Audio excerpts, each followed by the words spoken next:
Saya main ya. Oke. Kelanjutan dari episode yang kemarin ya, kan berbicara tentang jujur.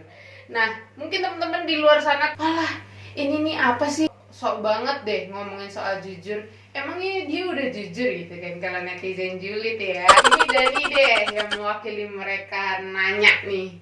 Kalau dari Ayah sendiri, apakah Ayah itu sebenarnya udah jujur atau belum? Kalau Ayah kan bilang kemarin, apakah Ayah itu selalu jujur? Ayah mengatakan ayahnya pernah tidak jujur. Sering nggak? Sering atau enggak? Mungkin sering ya. Oke. Tapi persoalannya, ketika kita menyadari akibat dari ketidakjujuran, itu adalah ketidaktentraman. Nah sekarang itu adalah pilihan. Kalau kita memilih di dalam kehidupan kita pribadi, ini damai, tentram, tidak lain dan tidak bukan, kejujuran itu menjadi penting, menjadi prioritas. Rasa kita itu jujur, tidak pernah bohong. Kalau pikiran kita, angan-angan kita tidak mau mengikuti yang di dalam sini, tidak mau jujur, otomatis batin kita, pikiran kita, angan-angan kita itu menjadi tidak tentram, tidak damai. Nah kalau itu selalu kita ikuti, kita tidak jujur dalam kehidupan kita, sering tidak jujur, bahkan kita menganggap itu sebagai sesuatu yang biasa saja, ya itu otomatis tidak akan pernah membawa ke dalam ketentraman atau kedamaian di dalam pribadi kita. Kamu harus tahu, jujur itu bukan perbuatan yang dikreasi oleh pikiran kita. Jujur itu adalah perbuatan dari rasa kita, yang di dalam rasa kita, yang kemarin Ayah bilang itu suci, itu jujur.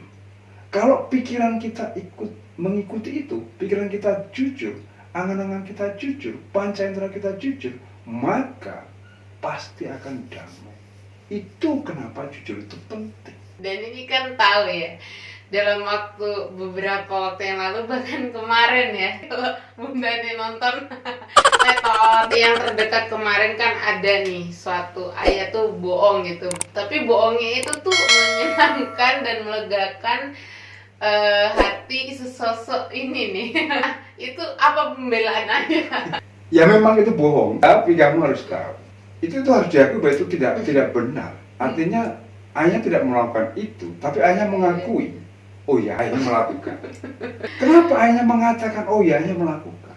Sama juga seperti ini misalnya, gampangnya begini, Dani ini memasak nih, belajar memasak, mencoba memasak, berusaha dengan sebaik mungkin memasak dengan belajar macam-macam memasak. Lalu kemudian masakan itu Dani udah lakukan dengan sebaik mungkin, kemudian makanan itu yang sudah dari masak dikasihkan ke ayahnya. Lalu ayah bilang, kamu tanya ke ayahnya, enak ya? Enak. Padahal sebenarnya rasa makanan itu tidak enak. Oh gitu.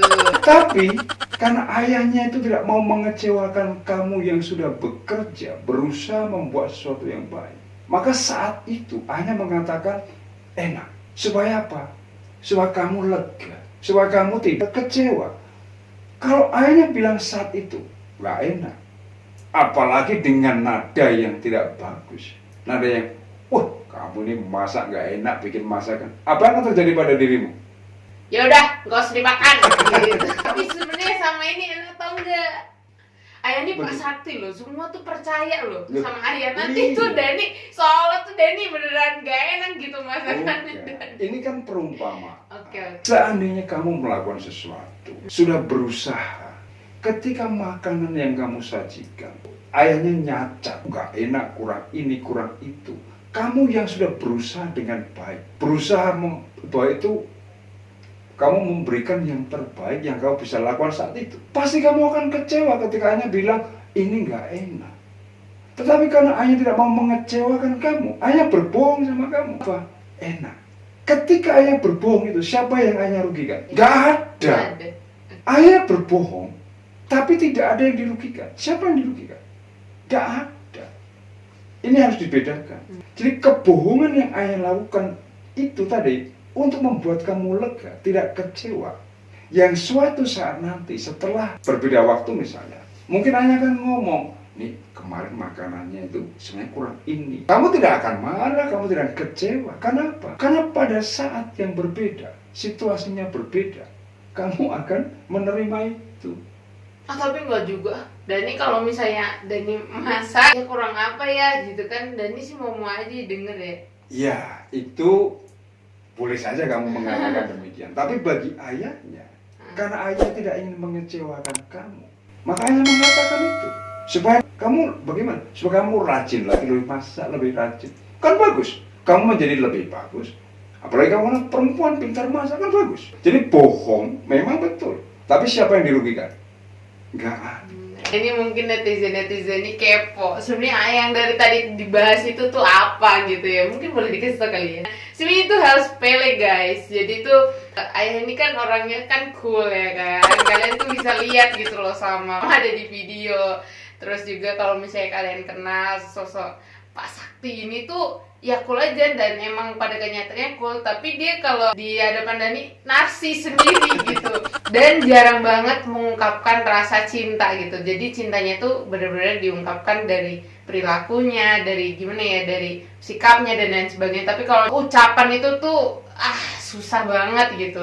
Nah, kemarin itu tuh Bunda tuh lagi pergi ke suatu tempat dan kayak diprediksikan tuh capek gitu kan karena lagi Bunda tuh kekurangan badan juga. Nah, iseng dan itu buka handphone karena Bunda ngirim di grup yang interan yang ayah Bunda Dani itu tuh, terus Dani ketik dari HP ayah, hati-hati ya sayangku gitu. Nah itu kan gak pernah.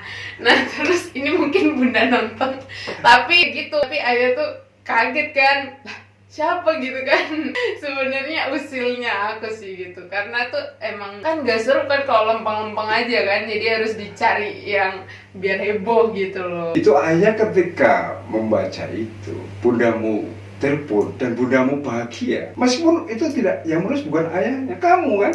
Ayah nggak menulis itu, tapi ayah mengakui kepada bundamu apa yang dituliskan dan dikatakan. Ayah mengakui. Kenapa? Itu melegakan. Bundamu lega. Siapa yang dirugikan? Ayah bohong, betul. Tapi ayah tidak merugikan siapapun. Itu membedakan bohong dalam pengertian satu melegakan secara perlahan yang tidak ada dirugikan. Sama tadi kalau kamu masak tidak enak, siapa yang dirugikan? Tidak ada.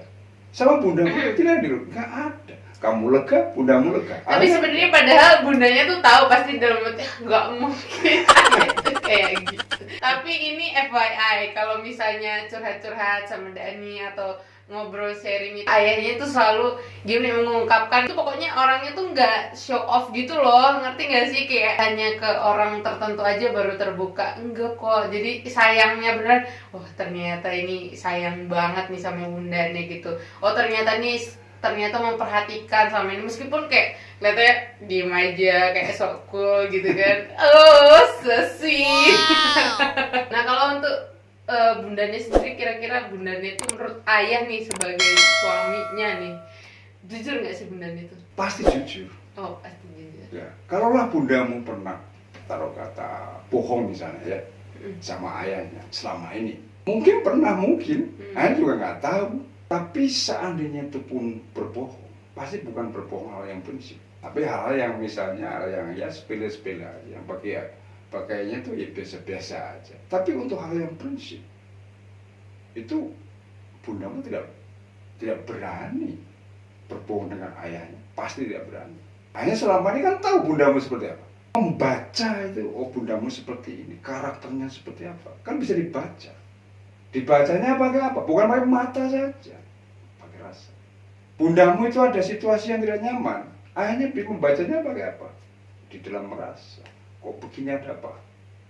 Apakah ada sesuatu yang disimpan atau ada sesuatu yang bermasalah? Persoalan bukan berarti tidak jujur, tidak. Ada persoalan dalam kehidupan apapun itu tidak berarti tidak jujur. Ini tuh menjadi pertanyaan juga, karena selama ayah dalam pernikahan dengan bundanya itu pernah nggak sih ayah tuh antara ayah bundanya itu cemburu gitu tuh? Pertanyaannya, cemburu itu apa akibatnya? Misal ayah cemburu dengan bundamu misalnya, Untuk apa? Masa ayah nggak cemburu? Pertanyaannya untuk apa cemburu? Mungkin orang mengatakan, masa sih? Kan gitu kan? Masa sih Pak Sakti nggak cemburu sama istri? Untuk apa pertanyaannya? Apa efeknya? Ayahnya percaya penuh dengan bundamu. Ngapain cemburu? Harus jujur. Dalam konteks prinsip, nggak boleh tidak jujur. Tahu bundamu itu pasti begini, nggak mungkin begini. Nggak berani bundamu begitu. Ayahnya juga sama. Nggak berani. Karena apa? Memegang yang namanya kepercayaan. Itu mahal. Kepercayaan itu seperti gelas ini. Gelas ini kalau udah belah, bisa kembali nggak? Nggak bisa. Maka jangan pernah membelah kepercayaan.